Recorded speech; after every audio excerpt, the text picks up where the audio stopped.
people living in these tunnels, and meters away, there is a multi-billion-dollar hotel.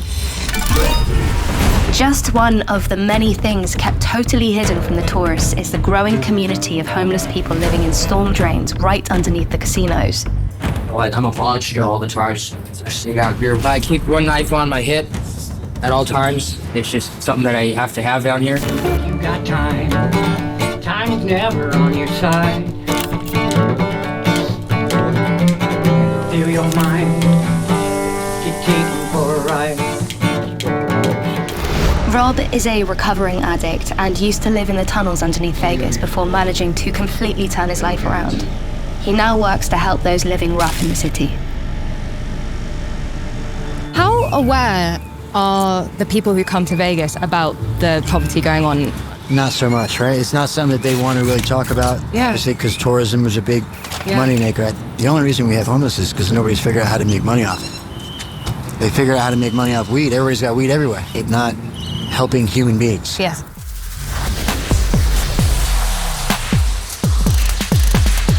They're going to take you underground. Presumably there might be people that don't want a camera in their face. So is safety something to be mindful of? The same as if you were walking through a neighborhood in Manhattan.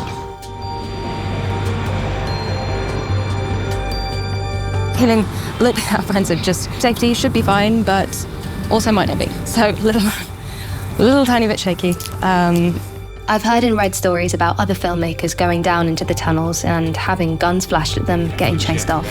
Generally not being welcome down there. It's hard not to think about this stuff as you're walking towards the entrance.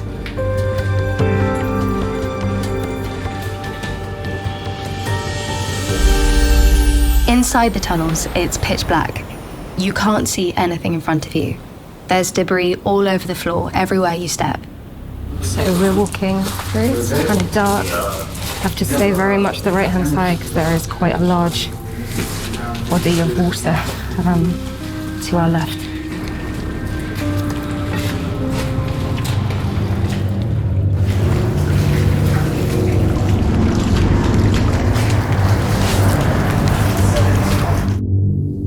Shine a light. Anybody home? Right on, bro. How you guys doing? Is it okay if I step over this? Right on. Right. Is this all stuff that's washed up here? I'm just turning your thing on and keep it down. Yeah. How you guys doing? Hey, we'll call the crews over this. Yeah. Okay. All right, guys. I'll talk to you guys later. We soon find someone to talk to. His name is Hassel and has lived in the Vegas tunnels for 3.5 years. That's all right. It's in your belt here. You got a knife this side. Did you have something else the other side? I keep one knife on my hip at all times. It's just something that I have to have down here. Tunnels have their own laws, it seems like. The tunnels have their own laws. What do you mean by that? Look, down here, up there, if you get caught stealing from one another, you know, you get slapped on the wrist, probably getting kicked out of your camp for a while, whatever. Down here, you could lose your life. What brought you to Vegas? Was it the tunnels specifically? No, I'm on the run from the law back to Colorado, and simple charges. I can't stand being caged up in a little box, so I came out here, try to start over, try to start new, and so far, me and her done pretty damn good. We stay out of the cops' way. I hope we find something like that eventually, but if I can't bring her with me from start to finish, I'm not gonna go. Always keep her with me. That's my whole world right there. Yeah. She's my flashlight in the darkness. She's my security. She's my best friend. If you had the opportunity to come out to be given the help, but she wasn't allowed to come along with you, would that be something that would stop you? Yes, it would. Yeah. Heartbeat. I won't go without her. She clearly loves you a lot. Yeah, she's one of the very few that does. I don't have very many people left in this world. My mom, my dad's already gone. I got a couple brothers and a couple sisters out there, but I don't even know if they know where I'm at or if they think I'm still alive or not. Right. Take a break. Take a break. breathe. What do you have to sleep on it from a practical sense? It's everything I got. I mean, my skateboard, my dog, and bag. It's got a couple bare essential survival items in it, and that's it. What is it you need to get out of here? I need somebody that cares enough to fucking make sure she stays with me. I'm not gonna let her go through anything without me. She saved my life when I found her. I was done. She gave me a whole different meaning to being here.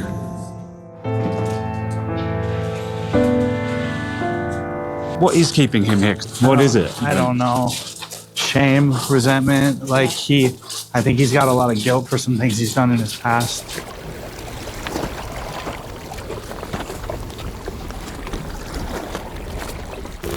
We're directly under the Vegas Strip now and get our first glimpse of life above ground.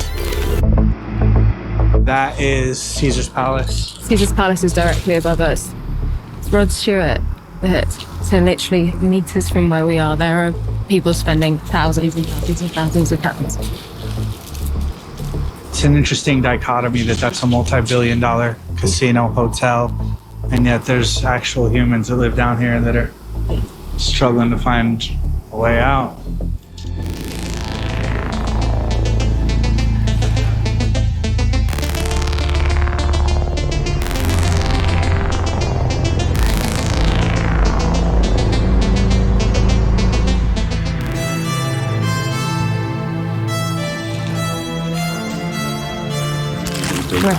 Rest in peace, star demon psycho Dakota. Yeah, famous is an understatement. What's up, dog? Yesterday I tried a fucking DMV.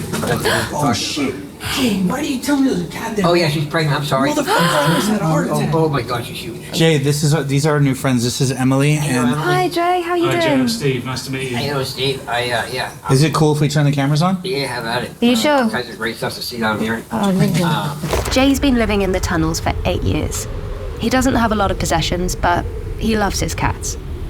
As do I. This scratching post is Yeah. so good. My cat doesn't have one that No, good. I tell you what, if you flip it over, it's got like, I bet you somebody probably paid like $100 at like a pet store. It's like really highly quality built, I guess. And right out of the dumpster. But you've got a good setup here, Jay. Would you mind just showing us? Yeah, I got like the bed with pallets here. I just got a mattress somebody gave me, but there's really not much because you don't need much to start with. And whatever you have, like when it does start to rain, as soon as it starts to rain, once the ground is wet, we have tops 30 minutes and it'll be flooding. So 30 minutes sounds like a long time. So just move yourself up to the shelf or something, not so much. And regardless if you have a dam, like I have a dam out front, like that will stop the majority of the water. Everything's gonna be wet. There is no staying dry when it floods. It's wet for days. These tunnels were built to drain rainwater away from the city. But it means that even if it rains on the outskirts of town, rainwater will still pass through this part of the tunnel. Many of the tunnel residents keep pets. Jay's breezy mood suddenly changes as he tells us what happened to his friend's cats the last time the tunnel flooded. Frankie, we were next door in the other side, this tunnel next to mine here. And Peter was in there, Saber was in there, Laura was in there, I was in there, Frankie was in there. And I said, doesn't that sound like stuff going down my tunnel? They're like, no. I'm like, come. And then I hear Frankie, and he's running at us, like pulling a tent behind him. I'm telling those guys that we're way down at the end of the shelf, like down here. And I'm like, look out for the dam broke. I'm like, yeah, look out for the shit coming out under the water. Like, and the reason he had the tent pulling behind him was because there was 3 kittens in it. We only get 2 of them out.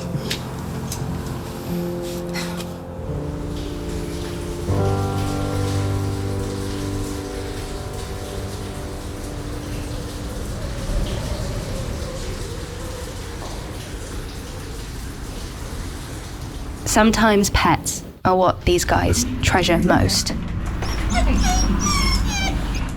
It just sucks because we've lost a lot of pets down here in the last year. Indian Boxer lost animals every time it flooded. And I told them every time it flooded, the water is coming, the water is here, and every flood they have to be rescued. For Jay and others living down here, there's a lot of power in having nothing. Because when the worst happens, as it regularly does, there's a small relief in having nothing to lose.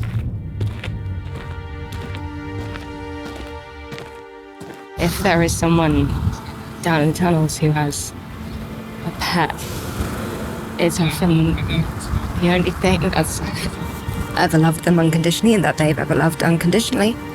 And so even with the offer of help, they won't take it or leave if they have to leave their pet behind. Often the love of an animal will keep them down there just because they don't want to leave them, if it's the only unconditional love.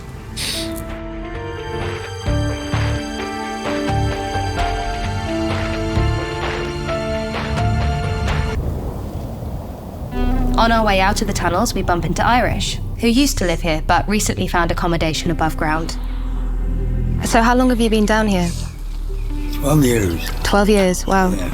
So my son was killed, and I'm so sorry. yeah, all because we got a football scholarship. Some of his teammates were jealous, and we shot him, and I died that day. Sooner or later, nobody gave it. Yeah. Not the choice to try to alcohol material, but no, they interfere and get that literacy. Yeah. They want all their money. Yeah, yeah. To be honest. Don't you take everybody's money. Yeah. So they're trying to make it all illegal now, where if I give you money, I'll get in trouble. They're making it illegal, so if someone gives you $50, $20, $5, Start finding them. then that is, They want money.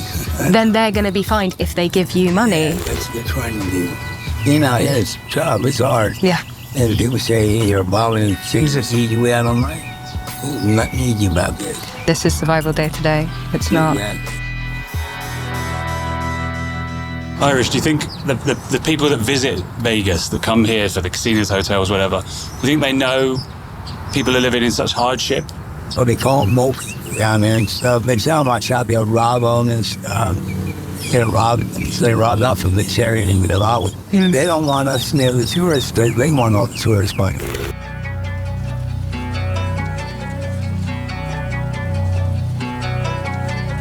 It's calling for them, just put a quarter in that. They come here.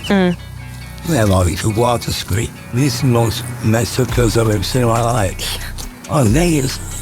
Vegas, all that, because that's what you see on TV and all. Oh, some never 10 minutes. It's not right, it's not fair, it's self-relief.